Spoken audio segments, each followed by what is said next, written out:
Fala, meus queridos alunos, mais uma vez com vocês aqui, professor André Luiz, trazendo algumas dicas, algumas aulas, alguns conteúdos na área de filosofia. E aí eu conto com vocês para participarem conosco das atividades curriculares complementares. Que vocês aí levem até os colegas também, avisem os colegas, levem os conteúdos, chamem alguns até para formar um grupo para acompanhar as atividades, assistam às aulas, façam os exercícios, perguntem aos professores de vocês. Um abraço a todos os professores que trabalham na nossa rede e que estão engajados também neste projeto maravilhoso que é para aumentar, para melhorar, para conseguir avançar mais ainda nos nossos conteúdos, na nossa aprendizagem e, claro, proporcionar a vocês a possibilidade de alcançar os seus objetivos, os seus sonhos, entrarem na universidade e terem uma vida plena, correto? Olha, eu chamo vocês agora a olharem aqui comigo algumas considerações sobre o nosso amigo Platão, também conhecido, com seu nome verdadeiro, Aristócles, nome verdadeiro de Platão, e aquilo que ele trouxe para a gente pensar sobre a ética em suas considerações no mundo inteligível. Tá? Platão é um autor que tem assim, uma certa simplicidade dentro do entendimento dos seus caracteres éticos, não é uma coisa assim tão sistematizada como faz Aristóteles. Aristóteles ele já se preocupa muito mais, ele escreve uma obra específica a isto, Ética Nicômaco. Nicômaco é o filho de Aristóteles, também foi o nome do pai de Aristóteles. Mas Platão, ele trata do tema dentro dos seus escritos variados, que a gente não pode chamar nem de obras em si, livros, porque na verdade eles foram catalogados e ali associados os textos, mas vários textos dele ele fala sobre ética, obviamente, mas não de uma forma tão sistemática como Aristóteles. Ele traz um pensamento ético, ele traz uma formatação do pensamento ético, claro, associado ao dualismo, associado ao mundo inteligível, ao conhecimento, às virtudes, claro, suscitadas pelo conhecimento, mas de uma forma muito transversal e um pouco menos enfático e talvez menos sistematizado que Aristóteles. Ele dá um banho nessa história aí. Ele tem uma das grandes éticas sistematizadas no mundo, Aristóteles. Mas aqui nós vamos tratar primeiro da ética de Platão. Platão, como nosso autor, nós sabemos da antiguidade, do período socrático, ele tem o seu dualismo, mundo inteligível e mundo sensível, e nós vamos perceber que geralmente os conceitos dele em ética, as virtudes associadas ao ser humano com o comportamento ético, estão associados, em suma, ao mundo inteligível, ao conhecimento, à produção do conhecimento, à reminiscência, relembrar o saber, correto? Perfeito? Então, vamos lá. Se os filósofos não forem reis nas cidades, ou se os que hoje são chamados de reis e soberanos não forem filósofos genuínos e capazes, e se numa mesma pessoa não coincidirem poder político e filosofia, e não for barrado agora sobre coerção a caminhada das diversas naturezas que, em separado, buscam uma dessas duas metas. Platão em A República. Certo? Bom, o que estaria associado à ética aqui? A superação de entraves dialógicos, a organização de uma sociedade justa, a formação de um saber enciclopédico, a promoção da igualdade dos cidadãos ou a consolidação de uma democracia direta. Bom, aqui nós estamos vendo que o texto ele está trazendo para a gente, se os filósofos não forem reis nas cidades, ou se os que hoje são chamados de reis e soberanos não forem filósofos genuínos e capazes, e se numa mesma pessoa não coincidirem poder político e filosofia, não for barrada agora sobre coerção, a caminhada das diversas naturezas aqui em separado busca uma dessas metas, elas não estariam em acordo. Então, como nós podemos falar de uma polis, como nós podemos falar de um cidadão que alcançou um comportamento ético, de acordo com a organização de uma sociedade justa?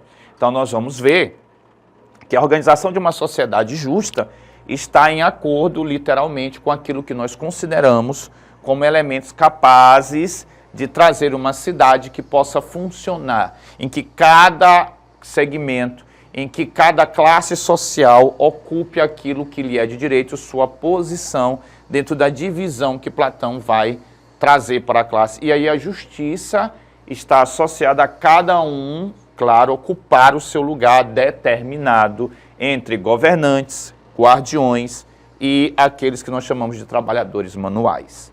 Quando cada um está no seu devido lugar, cumprindo a sua devida função, nós temos uma cidade justa. Por isso, a organização de uma cidade justa se dá a partir do momento em que nós temos estas classes, principalmente a do filósofo, a que se ocupa com a filosofia na classe dos governantes, que aí já vem também o ideal político dele, que é de uma, claro, de uma monarquia filosófica, de uma sofocracia, de uma filocracia. Perfeito? Vamos ver aqui, ó, a segunda questão. Estamos, pois, de acordo quando, ao ver um objeto, dizemos: este objeto que estou vendo agora tem tendência para assemelhar-se a um outro se, mas, por ter defeitos, não consegue ser tal como o seu em questão. Ele é, pelo contrário, inferior. Platão no Fédon. Na ética, a partir da epistemologia platônica, sempre eu digo para vocês isso, o ideal ético platônico ele está muito ligado ao ideal epistemológico. Ou seja, o que é epistemológico? O conhecimento. Então, se nós sabemos, portanto, que nós temos dois mundos, o mundo inteligível e o mundo sensível, o mundo inteligível como perfeito e verdadeiro, então o ser ético estaria com aquelas virtudes que estão no mundo inteligível.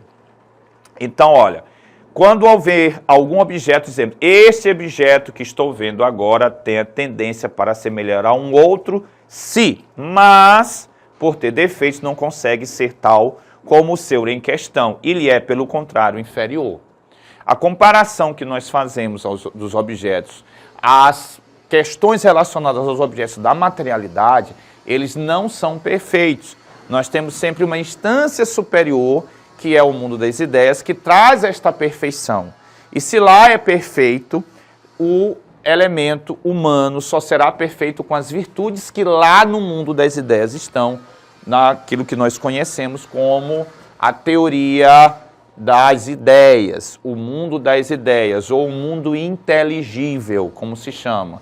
Então, esta comparação entre objetos, esta comparação dos objetos com a materialidade, ou entre si, mas estando na própria materialidade, no próprio mundo sensível, eles nunca são perfeitos e não possuem as virtudes necessárias para serem assim considerados como verdadeiros. O mesmo ocorre com os seres humanos. As verdadeiras virtudes, as virtudes da perfeição, aliadas àquilo que é imutável, aliados àquilo que é positivo, estão sempre no mundo inteligível, no mundo das ideias. Então, na ética, a partir da epistemologia, deste mundo inteligível, mundo das ideias, perfeito, onde as virtudes maiores estão, conhecer um determinado objeto implica o quê? Estabelecer semelhanças entre o que é observado em momentos distintos. Comparar o objeto observando com uma descrição detalhada dele, descrever corretamente as características do objeto observado, fazer correspondência entre o objeto observado e seu ser, ou identificar outro exemplar idêntico ao ser ao observado. Olha só, você vai perceber, como nós já tratamos, que a correspondência entre o objeto observado e seu ser, olha, correspondência entre o objeto observando e seu ser, estaremos mais perto daquilo que nós entendemos como um mundo inteligível, onde tem as essências da verdade e onde guardam um comportamento adequado para a essência de algo, ou tanto de um objeto como de um ser humano. Quando nós temos uma ética que está associada a uma epistemologia, nós podemos perceber que observar o ser, estar observando o ser, é estar tendo contato com a ideia, com o mundo inteligível. Então, qualquer virtude, qualquer conhecimento deve partir desta observação do ser, desta observação daquilo que é imutável, perfeito, verdadeiro, e onde está isto? No mundo inteligível, no mundo das ideias. Portanto, a letra D é a única que faz uma referência mais clara a isto. Perfeito?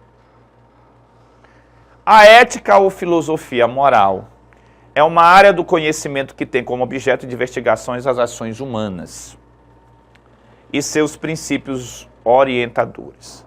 Uma ética de Platão universal deve ser. Mais uma vez, trazemos a vocês esta condição de reflexão que estamos desenvolvendo a partir da primeira questão. Ora, ali nós já percebemos que nós temos sempre uma ética associada ao conhecimento, à epistemologia, à forma como você produz conhecimento.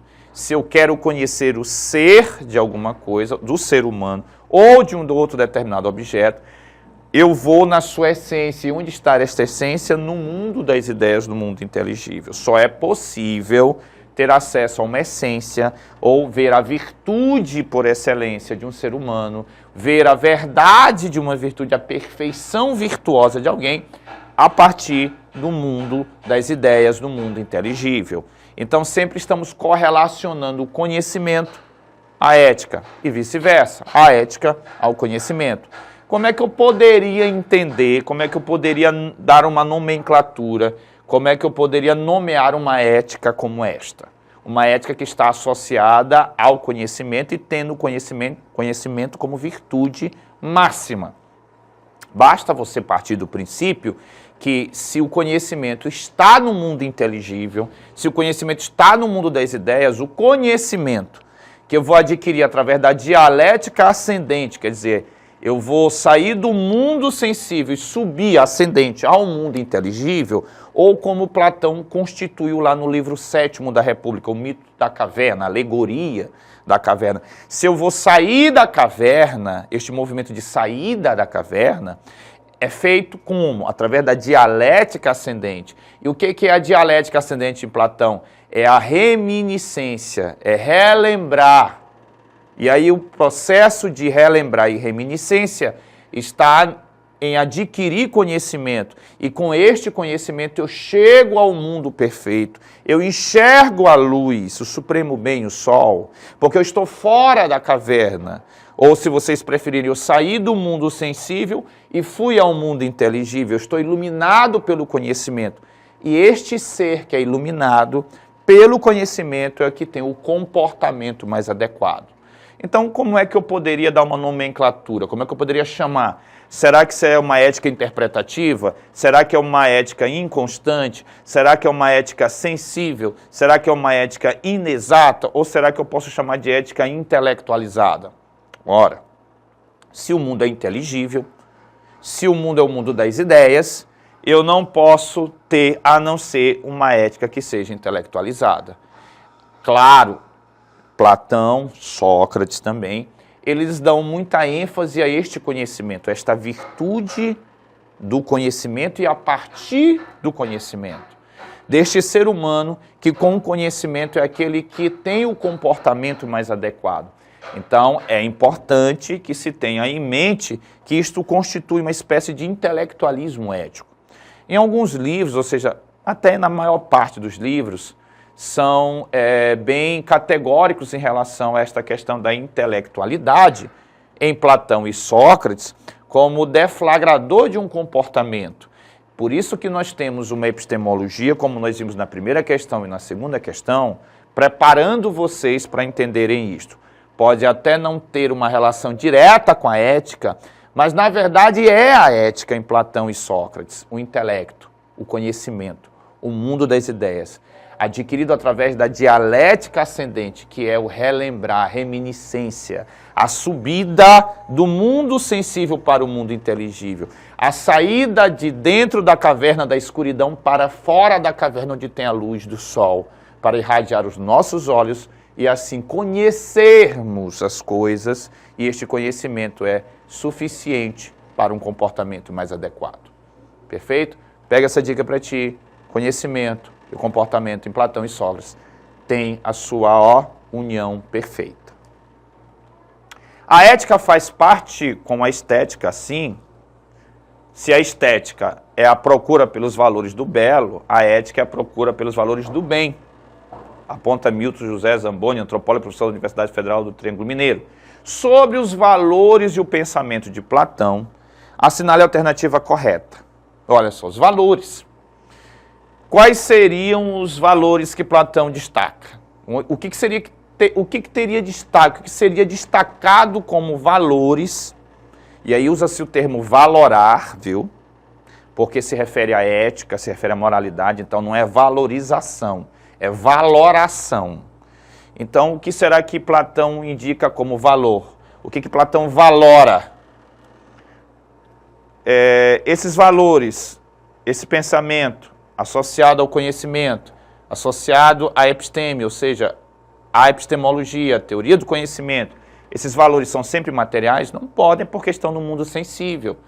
E eu já falei a vocês aqui, já repeti mais de uma vez, que o mundo sensível, ele não serve como padrão nem para o conhecimento, e se ele não serve para o conhecimento, ele também nem serve para a ética, nem conhecimento, nem ética.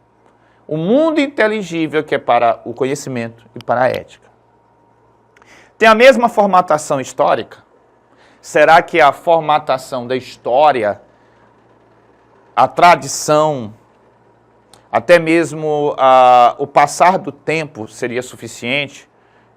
Será que eu não precisaria do logos, da razão, do intelecto? Que a priori seria isso que Platão e Sócrates guardariam dentro deles como predominante para um comportamento? Porque este comportamento advém do conhecimento?